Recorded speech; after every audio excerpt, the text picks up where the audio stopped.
Here they are, and yeah, there is so much storytelling behind this match, because the last time we were here in Bologna in 2023, Pak actually made it all the way to top 8 as well, with this Infernoble deck eventually losing in top 8. So he's here back with some redemption, you know, willingness. Let's see if he can go through this, but I think he definitely did not prepare for this event thinking he was gonna face in top 8 against Magical Musketeer, and especially going second. That deck is scary.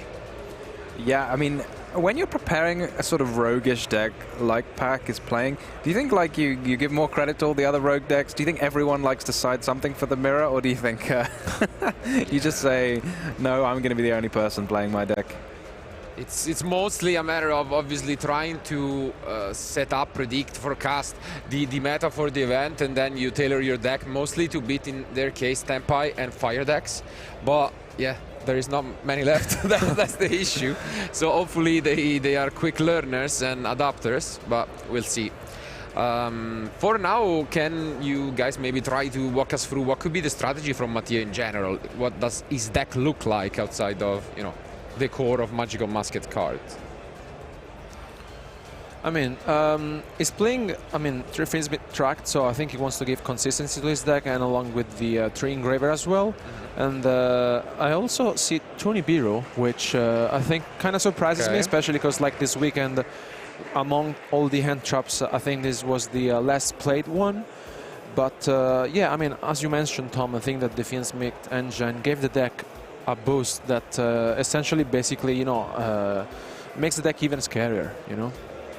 You know, something I'm thinking, I'm looking at the deck list of Matthieu, and it strikes me as remarkably similar to what Pakawat is playing. It looks like, you know, there's lots of hand traps, lots of interaction, and then just running the Fiendsmiths as that complementing with the Magical Musketeers. So unlike Pakawat, who's chosen that extra engine, if you like, to be the Kashtira cards, instead Matthieu's putting in those magical muskets. So maybe if you swapped out the muskets for the Fiendsmiths, you'd almost have, for the Kashtira, you'd almost be looking at a mirror match. Yeah. Pretty good catch there, and we'll see which one prevails. But yeah, we are expecting a battle of end traps. It seems like they are both close to the 20 count. It's pretty high up there. So yeah, I mean, when you see that Ghost Bell, you got to think like that's pretty far down the list of most players' like favorite hand traps at the moment. So it presumably means that Matthieu's playing a pile of other hand traps as well. And here it comes, yet another one in the Ash Blossom from Matthieu.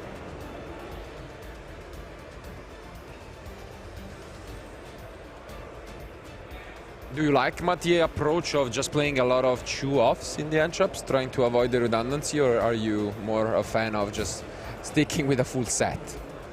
Yeah, I can see what you mean there. He's chosen to put a lot of the hand traps that you can only run 1 copy of. I think it's fair when the cards are kind of less impactful. Like there are some hand traps maybe that are a tier above the rest, such as the Molshami Fuvalos. I mean, you can use 2 copies of that anyway. And Ash Blossom, Infinite Impermanence, again, you can use 2 copies. So it makes sense to just run 3 of the most impactful ones. And then for cards that are a bit more niche, Ogre, Bell, etc., which, you know, aren't the most popular, and they're not the most popular for a reason, kind of makes sense just to run 2.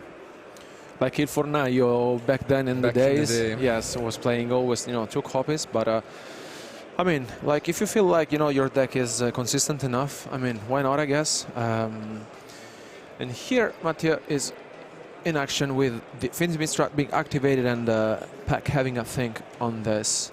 Yeah, the big difference here is that you can actually use it for your musket engine. That's the big difference, because most of it are, you know, light fiends. So it's a very niche interaction where actually both of the Link 1 work well together, which is quite rare, because you can go into the Magical Musket Link 1 and then use it later on for Requiem. You can do a lot of very cool stuff with this deck. As you were saying, Alberto, we've seen some of that from Dinka in the past. And now he's facing off against another Dinka creation, we could say, because he contributed to the deck alongside Pac. Yeah, this could go very wrong for Matthieu, having peeked at his hand, though. That Fenrir, even though it's just the one interruption, it's going to get rid of that Magical Musketeer, but it's resolved amazingly. Wow, okay. Like a single interruption there would have cut Matthieu off completely, but now he's going to be flooded with 2 extra monsters. Oh, Pac doesn't have anything. How many does he play? 36, 8, 11. You don't even want to count 14, it. 17, 20. 20 plus 20 beer, I would say. So 20, I mean, I don't know, you are the mathematician, guys, so I have no idea. 20 plus 2, you're asking 20 plus 2? Okay. Yeah, I'm sure Tom can manage that. We can play guess the face down card, though. All right. Because just going through, like, we know he's got Unicorn in hand, and then it's got to be a card that he wouldn't have activated yet, so it's probably not Impermanence or Purge. So, yeah, what could it... What could it be? Maybe just exactly Kashtira Birth, I'm thinking. Because almost any other card he must have flipped by now. But here comes an interruption from Pac, actually. Okay, interesting. Yeah, on the Yama, another of those engine added by Matthieu to his deck. Oh, yeah, you can't purge the... What's the name of the Musketeer Link 1? Because it just summons from the deck. It doesn't add anything to your hand. You see the real downside there of Purge being weaker than Impulse. I feel like most of the time they're about even. Yeah, it depends on the situation, I guess. Here he gets rid of the Max. Yeah, and then he's going to use the Fenrir as well to banish the Yama face down. But we now get to use the Engraver effect from the graveyard. Yeah, I love this Imperm column there. I mean, it's not, the Imperm column, but putting your Magical Musketeer in the same column as the Spell and Trap card zone means Pac will get punished if he ever activates it. I'm not sure what this particular Magical Musketeer does, but they all have an effect that gets activated when a Spell or Trap is activated in the same column. So if that is an Impermanence or something similar, then Pac can't activate it very freely. Yeah, it should be Calamity. So it basically just special summon one back from the graveyard. If that is the case.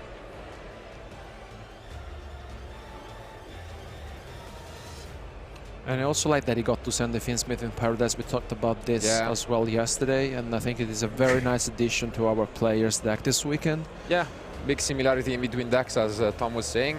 Relying heavily on the Lacrima, we have mentioned it with Dinka in his also post-match analysis, that it's just the MVP of the deck. It allows you to get so much advantage setting it up every turn, and yeah,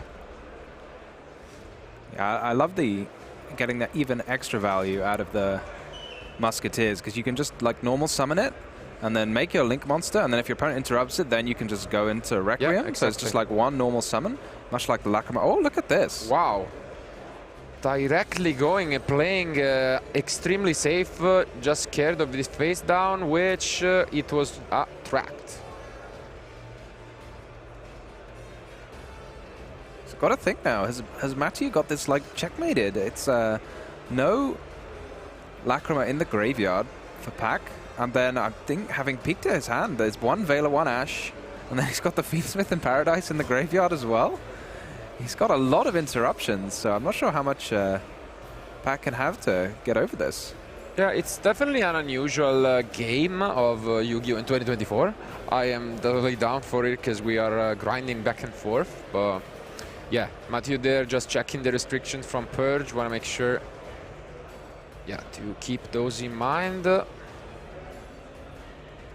Matthieu playing the Purge himself?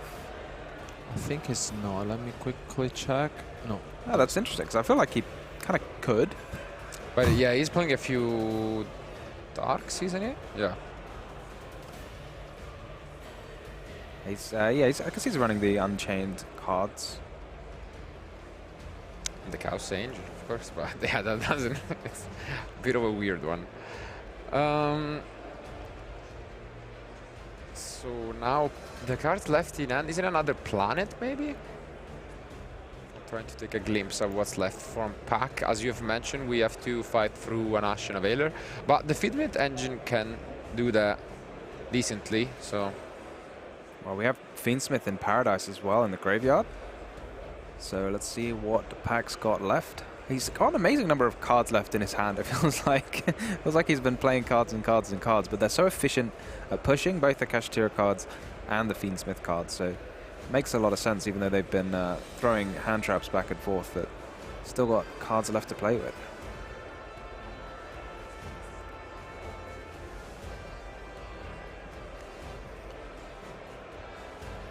let's see if there is the Ash here. Makes sense. Yep.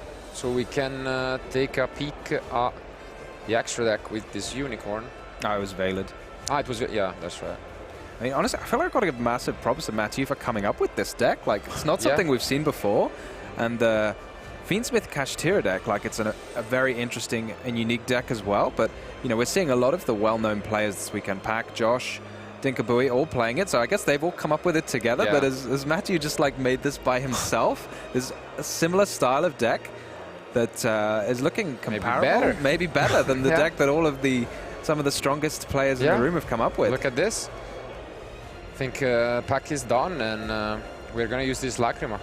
I mean, we may remember him from playing the Dragon Lake deck, no? He was always piloting this, you know, big pile and always coming up with different ideas. And yeah, plays back to him. So now let's see if he can put even more pressure on his opponent. I know that Pak is playing a lot of like redundancy in the extra deck, partly because you might as well play the Fiendsmiths. They're very powerful, and probably extra copies are going to come up more than anything else. I don't know if Matthieu is as well, so whether he can afford to just start playing now. But he's chosen not to. He doesn't want to give up anything from his extra deck. And this might be the first Requiem that we see he gets to attack directly. Well, it's a quick effect attributed, though, so you can... or is it a main phase only? No, you can now get the Lacrima, yeah. During the main phase. Yes. Unfortunately, yeah.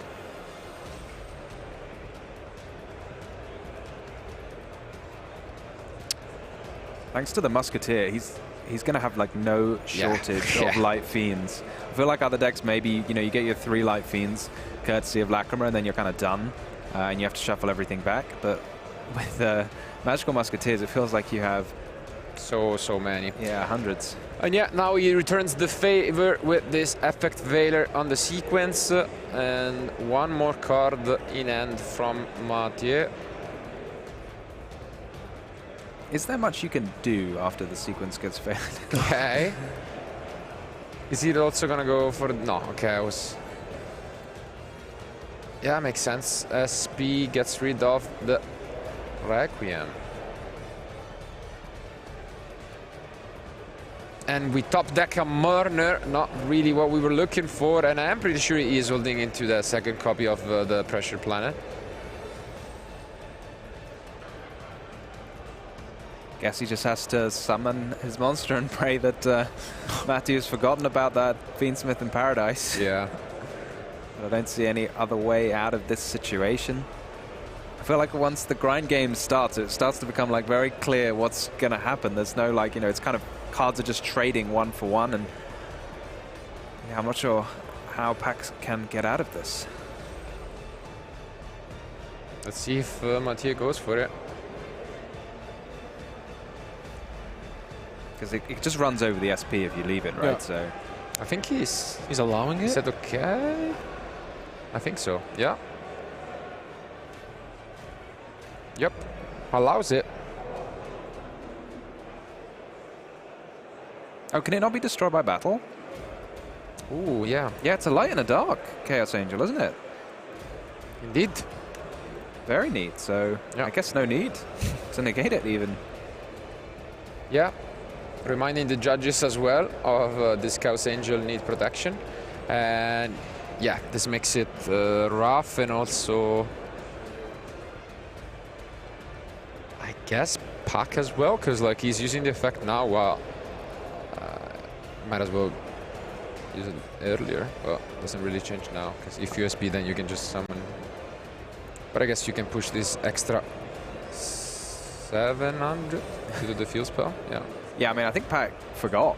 Honestly, I don't know. I don't know what. Yeah, else. I mean, I don't know if it matters all that much, because unfortunately or luckily, Baron de Fleur is also out of the picture, so we cannot really normal summon this Mourner to, you know, take great advantage of it. But yeah, but you could just use the Fenrir and see if your opponent responds with SP in main phase 1. Yeah, the only thing is, I guess they could get a little more damage, but now, as expected, yeah, we are using this SP. In fact, I mean, like, you could just activate the Fenrir, and then when he didn't banish anything when he attacked, right? Which is clear, like, he was expecting the SP to be destroyed by that battle. Sure. Yeah.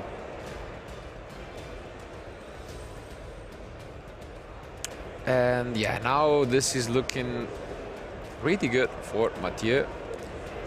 Yeah, SP, like, dodging around that Fenrir like a pro. It's kind of got nothing on him, just no matter what. I mean, I guess, yeah, you can't even, can you target? You can't even target the Chaos Angel, right? Or is it? Yeah. We're starting things off with Engraver, right? Not quite sequence. That's interesting. So now do we get rid of the sequence, it seems? We try at least. And yeah, I think we're gonna do the same little trick, but this time around he's banishing the Fenrir instead, which makes sense. We get to push even more damage. He's probably doing some quick math right now, but it should be pretty easy, yeah. Yeah. And yeah, okay. Game 1 handshake, you don't always see it, but Matthieu takes the first duel and is only one game away from advancing to the semi-final. Yeah, I mean, we've mentioned the Kashtira cards are really showing off this event, but the Fiend's main engine is also back for, you know, some non-believers that said that with, you know, Molchami Fuwalos, maybe it was not going to be the way to go. Many have dropped it in the Snake Eye deck to just add the Zamina cards, but no more Snake Eyes. A lot more Fiend's mates left. Yeah. Yeah. No one was thinking. Oh, I guess we can't play our Fiendsmith Snake Eye deck. I'll just drop my Fiendsmith cards. Like, no, just drop all the Snake Eye cards. Who needs them?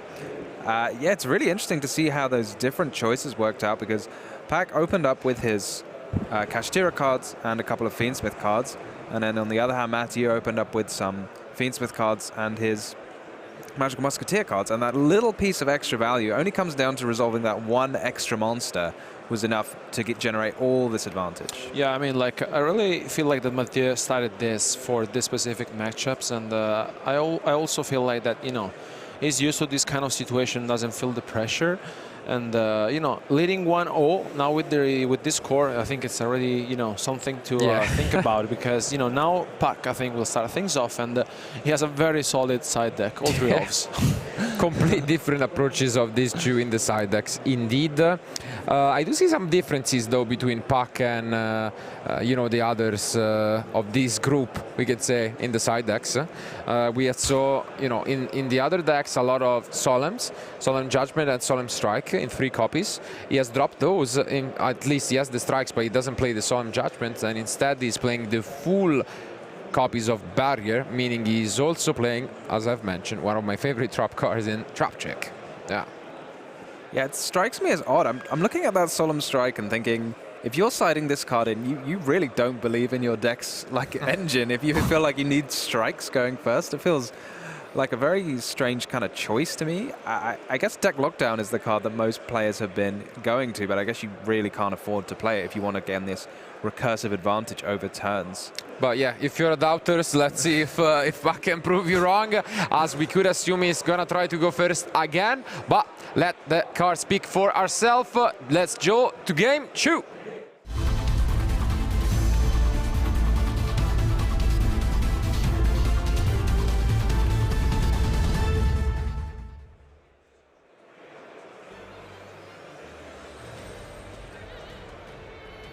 Very sportsmanlike there. Handshakes at the beginning and end. I see. I saw Okay. No, the unicorn is a great last card, because I was seeing a lot of Antraps and Delurry. Yeah. Yeah, it's always, you know, 4 hand traps and a cash monster. Come at me. Yeah. I'm interested though, like, a lot of players are like dropping the Fiendsmith cards because of Fuvalos. But no, like, does this deck, what do you do with the Fuvalos? Like, do you just pass? Do you just say, okay, I'm just going to draw a bunch of hand traps and summon some Cashier monsters? Yeah, straight up. Pretty similar to how, you know, Lorenzo Muselli and the other Italians we have mentioned, which made it all the way to top 16. Unfortunately losing. We're trying to, you know, play around the card, but yeah, I guess you don't really have to commit all that much. And for now, no interruptions, which is odd, considering also the amount of responses that Matthieu has. Yeah, I guess if you have like fewer interruptions, then maybe the card to focus on is specifically the sequence, because you know, if you interrupt one thing, Pakawat could just normal summon another monster from his hand. He's not used his normal summon, he's still got a birth, so he can summon plenty of other monsters, but the sequence itself is like irreplaceable. You're not really pushing with the Fiendsmith engine if the sequence gets negated. So maybe that's the peak time, just if you've only got like one impermanence, you just say, I'll just hold it for sequence, and then I know it'll be quite limited what they end up on. And do you feel like there's a specific plan Pak would like to go for against this specific matchup? Like, if he has one, let's say. We can ask him afterwards. Say, Pak, what was your plan against Musketeer Fiendsmiths when you were building the deck?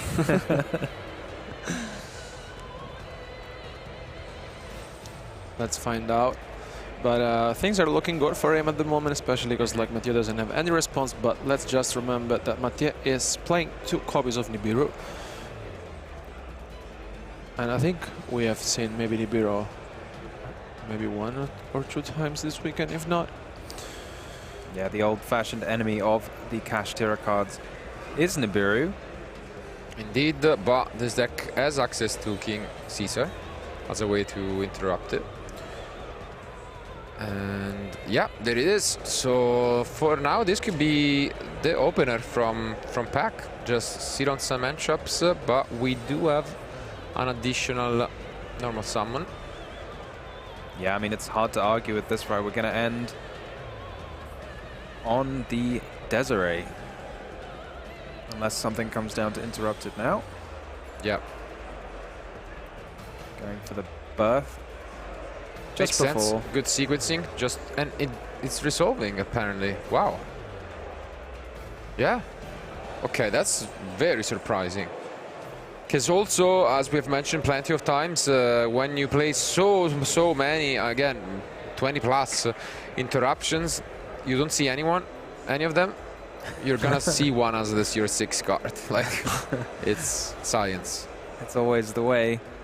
Yeah, and this is something that we have seen from Joshua as well in previous feature matches, and Inca. This way you can set up, you know, the Desiree even better. I feel like you just get a slightly larger Desiree. I don't know, well. like, Yeah. you might as well get some extra Light Fiends in rotation. And that's it. This should be what the deck wants to do, I guess, going first. And I see how Nibiru as predicted.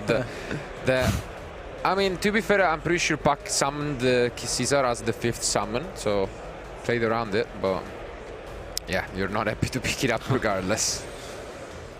Yeah, was it the 5th or? I'm pretty sure it was exactly the 5th. I was trying to count, but yeah, I might be wrong. So we're siding in these Cash Tira cards, which I find funny because now it's a proper mirror match. Everything is a mirror match. That's great. Today, Alberto, right? We said it from yesterday. I mean, at the end of the day, it's going to be a mirror match. And funnily enough, Matthieu sides in Triple Ashore Planet, Unicorn, Rizard, Fenrir, Birth. So yeah, kudos to him for coming up to the same conclusions, I guess. And all right, the Murner obviously is a little bit annoying. I'm guessing he doesn't have that much space in the extra deck though, so maybe this Unicorn can be annoying. I'm expecting a lot of one-offs, if not only one-offs. only 1-off, but 2 Desiree. So basically, yeah. But yeah, 2 Desiree less helpful if your sequence gets banished, which is, it looks like what Pak is hovering over. Let's see if he regrets not getting rid of the magical musket, but I guess the Caesar is really good at dealing with that. You can crash the Fenrir into the Caesar, right? It's big enough. Thanks to the field spell, but then you can get negated. Oh, yeah. Yeah, that's it.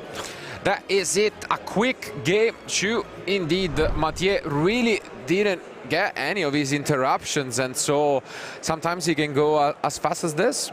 I mean, we did mention that Pak deck is usually not, aiming to have these super strong openings, but I think this was pretty respectable.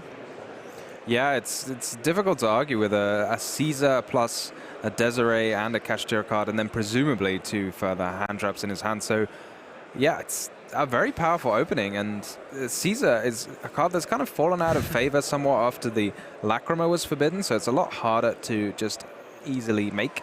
But yeah, if you can, why not? I mean, yeah, why not? Especially because, we've mentioned this before. Matthieu, I think, is playing 18 end traps as well. The Nibiru might have been the 6th one. I mean, Pak played around it, but still Matthieu showed it to him, which made me smile, because, I mean, if there be the chance again for Pak to play around it, now he knows that the Nibiru is there. And that's where you sided out. So, yeah. I mean, we'll see whether that will be the case, but regardless, now, again, the side decks are really, really interesting from Matthieu, because it's mostly other engines. So I'm interested in seeing whether he will keep this Kashtira going first, or if he will go first at all, because we know that the magical muskets are obviously set up in a way that they are stronger going second. Maybe he just plays around with these engines, swapping them in and out. But on the other end, Pak should be going second for the first time.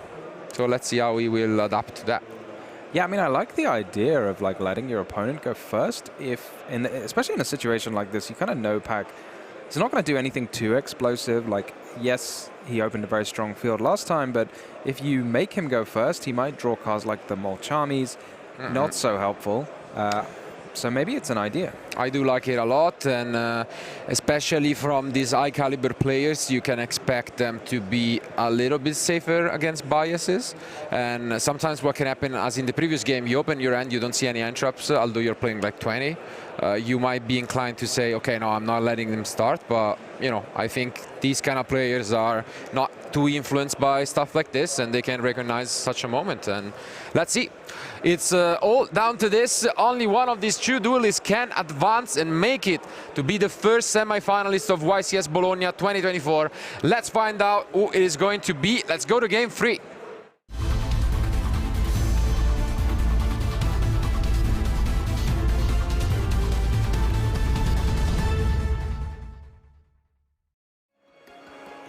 As well, he showed him the Nibiru, so, Pak would only summon 4 times. So, looking at the ends, there is only 1 Ghost Bell in the end from Matthieu. So, yeah, okay, I'm hoping he went first, and he did, keeping those Kashtira cards, but we are gonna use this Perch to negate it. Is that a Fiendsmith Sancta? It's a Tract, okay. Tract is very neat here. You can get a variety of cards. Feels to me like we might just go for the good old Fable Lurry, but could be anything. Yeah, I mean, at least the good news is no Ash Blossom is gonna be used on you for the rest of this duel. So it does limit a few options. And interestingly enough, we decide to get rid of this Cosmic Cyclone, which can be really annoying though. Leo will be devastated. And now let's see if Pak wants to interact yet again with this. It seems as if he has switched, typologies of decks a lot. Recently, he has stopped with Centurion, and he has also been playing this many end traps. So it seems like he's upping on the Paolo trend, we could say. But no, he lets it through. I feel like similar in style, like the Centurion deck likes to grind and draw a lot of cards, and he plays this sort of similar suite of hand traps where he said specifically he didn't like the Fuvalos because you want to draw into cards live later in the game. And for a deck like this as well, where you kind of expect the game to go on for a couple of turns, maybe it's kind of the same idea. Wow, straight into the sequence. Interesting. Yeah, I mean, I guess sequence can go into Requiem afterwards if it gets negated, right? Yeah. Very strange to see, but it makes sense if you've already got the light fiends. Why not do it like this? Kind of save yourself a little bit against the potential Ash Blossom. Which is not activated anymore. All right, I'm Morna. Fair enough. I'll take that. And yeah, now comes the Requiem. I see so many hand traps in Pac-Can. All hand traps.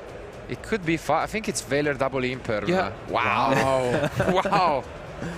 That's maybe a bit much, but there are so many good one card combos, if we can call them that, off the top. Yeah, that comes yet another one. Comes the imperm. I like this, summoning the Necroquip Princess specifically, really just to put the Lacrima in the graveyard, unless Pac has any more hand traps that he wants to just activate now to give Matthieu a draw as well. It's funny, this Catch Tier of Birth, no Catch Tier monsters inside. Big top deck. Another one, another purge. Really? I think it's another purge. That's a big, big throw. You could be right. I can't see it, but I'll trust you on that. Wow, that would be devastating. Oof. We've mentioned that 1 year ago, Pac made it to the top 8 of YCS Bologna already with Infernoble before losing out. And yeah, it would be such a shame for him to, you know, have to experience the same again. And yes, we are normal summoning a Valor. He's playing the Typhon, right? Well, I can't imagine what else he's going to do with it. Yeah. make an anima. Yeah, he's playing the Typhon. Yeah, Matthieu not even going to let him have that much fun of making a Typhon uninterrupted, right? Put the Paradise in the graveyard. I guess he must know, right? There's not going to be any Catch Tier cards for sure. So the only thing left, this would be an amazing like bluff if he just played a Tract after this. But yeah, that would be fun. And this interruption, which we have seen a couple of times this week, and I think it's incredibly powerful. I mean, this card alone, I mean, I was talking to Joshua yesterday in the post-match discussion. He was telling me, yeah, we just found this, you know, by chance, and we just said, this card is good. And it actually is, especially because, like, now here, Matthieu has the chance to put that in the graveyard, and not much that Pac can do about it with the last 2 cards in hand remaining. There comes the Typhon. and you kind of know when your opponent makes a Typhon, that's it for the turn. Can't be summoning any more monsters after you make a Typhon. So Pac gonna have to pass after this, I guess, or set some cards.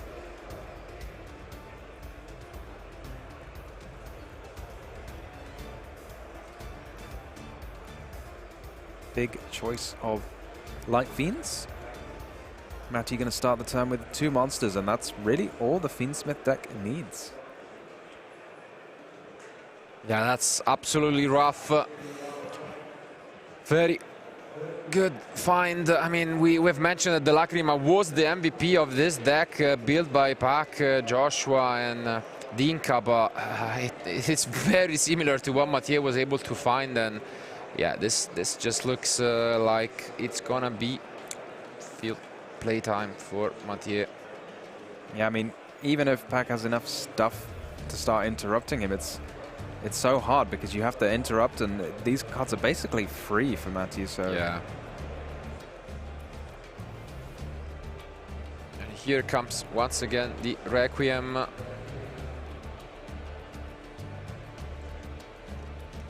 So much recursion from this deck, from this engine.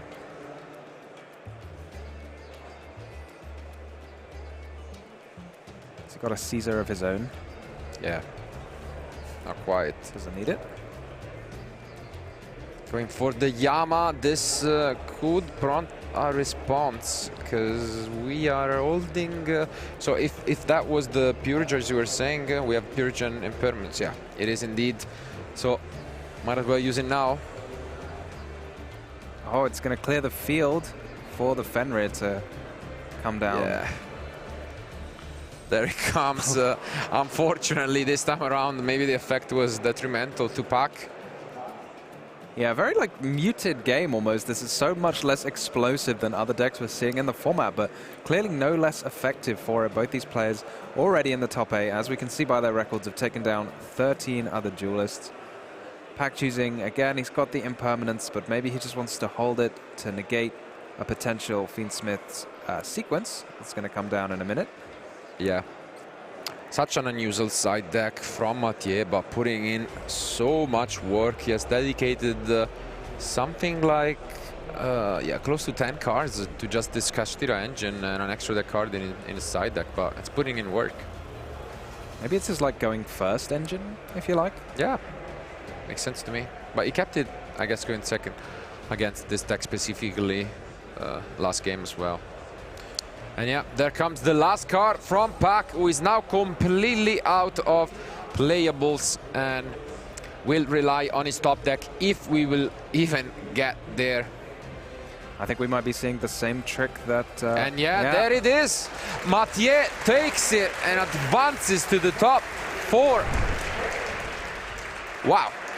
What a match. A lot of Fiendsmith cards, a lot of Kashtira cards. The same trend repeats itself. But the last man standing for what was one of the decks highlighted here in YCS Bologna unfortunately falls.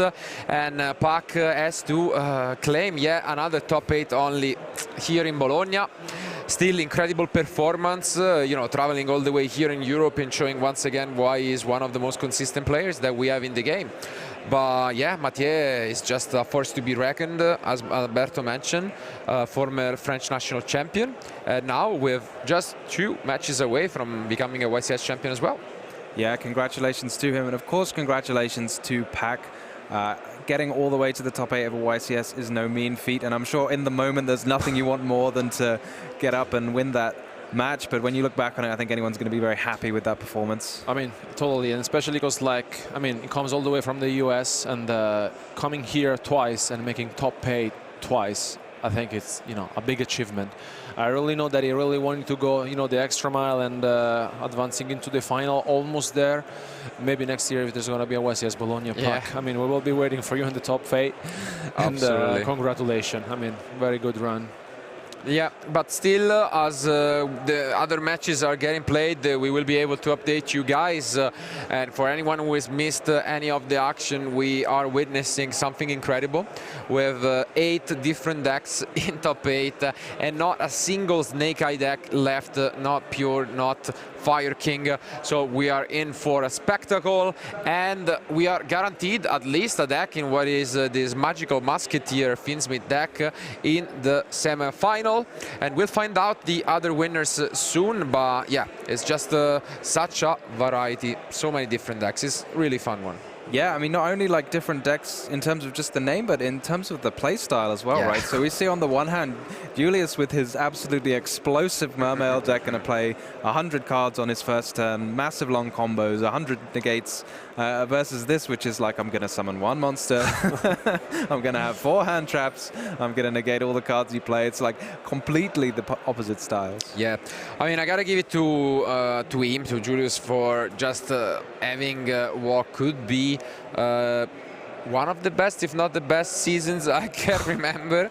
Having you know, won a YCS, won his national championship, and then made it all the way to the finals of YCS Lille. If we'll get another shot at the title, that would just be incredible, especially considering his age. But yeah, he's got some tough opponents. It seems like we have a lot of duelists who have come close before in the past. I'm thinking also of Julio, who made it to the finals at the European Championship. So it's really a tough top 8. Although the decks are, as you've mentioned, completely different. And yeah, I don't know who to favor, really. I mean, honestly, I would really like to see back in action Francesco Simoncelli with the Orcos deck. That's unbelievable to me. Yeah. I mean, like, unbelievable. Like, we have seen a variety of decks this weekend, and honestly, I can't even remember how many different decks we have seen.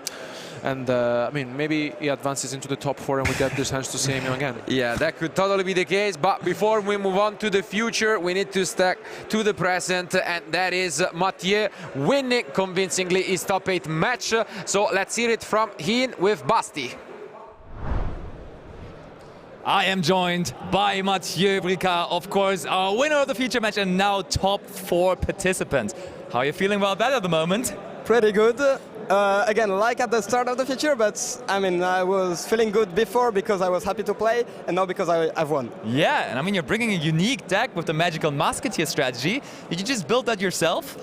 Pretty much, with some help of my teammates. Cool. And I thought it was way more unique, but when I came this weekend, I learned a lot of people played something similar, so I was at the same time like surprised, happy, and I don't know. But I mean, you made the decision then to include the Magical Musketeers as well, right? Which pretty much also separated your deck from the one that Pak just played against you here in the featured match. So is this version just better because you clearly included it and you're having success with it now? I don't know. I think my testing was a little strange because I was alone with like not a lot of people to theorize the deck. And I went with the muskets because I wanted more light Finns starters.